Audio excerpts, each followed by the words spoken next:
My name is Ben Thorp Brown, and I'm an artist from New York, and I work with video, sculpture, and sometimes performance.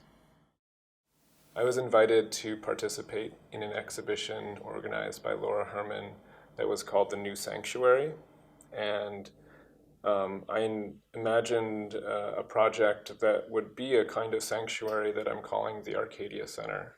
The Arcadia Center is a place where people go to practice empathy, to kind of restore and rejuvenate their relationship to each other as humans and also to the natural world at large.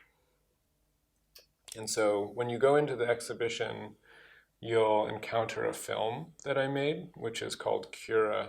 And the film is set inside a building that was designed by a Viennese-born architect named Richard Notre, who was very interested in thinking about ways to let the natural world into his architecture. He designed his spaces so that the garden and the house and the interior and the exterior all kind of blurred together in this very wonderful way. And he was working in Los Angeles in the 1930s until the 70s, and so he made many sort of small homes. He also made institutions like schools and sort of recreation houses within the city. But in my film, I've picked a very specific house. It's the house that he lived in with his family, and it's called the VDL Research House. So in the film, you'll see there's a giant tortoise that appears to be living in the house. The tortoise is named Cura and speaks to us about the role that architecture has to play in sort of bettering the survival and sort of project of humanity. The protagonist is really meant to be a kind of imagined as a goddess, a kind of Roman goddess known as Cura, who created the human body out of clay and was sort of invited and required to care for the human body during its life. And so this sort of film is like almost like an imagined sermon or speech from Cura, who's come back to Earth and has to say something to all of us at this moment in time. And so the film is also unique in that I was able to collaborate with an artist named Joan LaBarbera, who is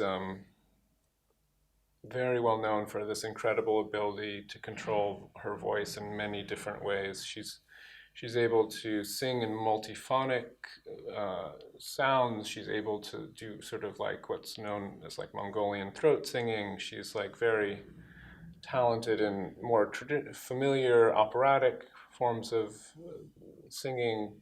And what I did, I asked her to sort of sing and to speak this script that I wrote, which was inspired by the myth of Cura and also the story, the writings of Richard Notre, who is the architect. So basically you have a film, and then alongside of that film you also have like a kind of installation in the exhibition. The installation is composed of a sculpture in the center of a room, which is called the shrine. The shrine is made up of blown glass pieces, which each have a particular plant that lives on top of the pieces. And the plant is called a resurrection plant. It actually can survive in this dried up state for decades at a time. And when it receives water, it opens up and begins to grow. And it's just very wonderful symbol of sort of mortality, immortality perhaps, and care too, because the viewers of the exhibition are invited to water the plant and to care for the plant during the course of its presentation here at the museum. So in addition to that sort of shrine and this sort of installation, there's also a sound work that's called exercise. And exercise is this work that is really like a interactive participatory work where a viewer is asked to sit down on these sort of custom designed pieces of furniture and engage in a kind of educational training exercise that is meant to improve people's empathic capacities.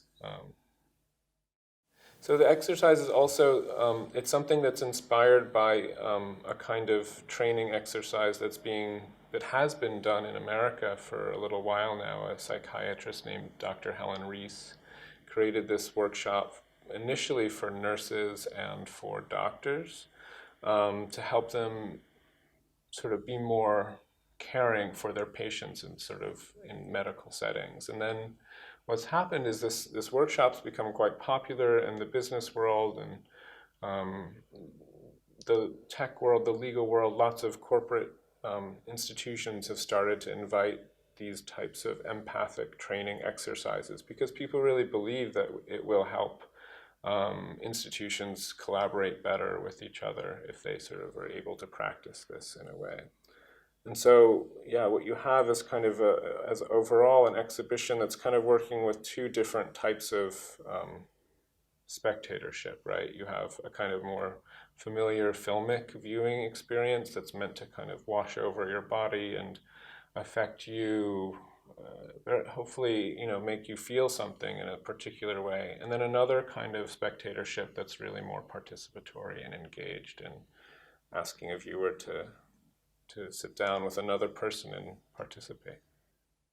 The title of the work is the Arcadia Center, and it's this reference to Arcadia, which is a pastoral utopia, a place that the Greeks sort of imagined and began writing about, but also a place that comes up again in art history in relation to a very particular painting called In Arcadia Ego by Poussin, which is in the Louvre, and we see these shepherds in a very utopic pastoral place, but in the painting we see also a tombstone which says that Latin phrase Et in Arcadia Ego, which points to the sort of maybe an awareness of death in Arcadia that translates to, and even in Arcadia, there I am. And sort of it just points to some sort of sense of like, even in the most spectacular utopias, there is that kind of dystopia that sort of, that's also there, sort of alongside of it.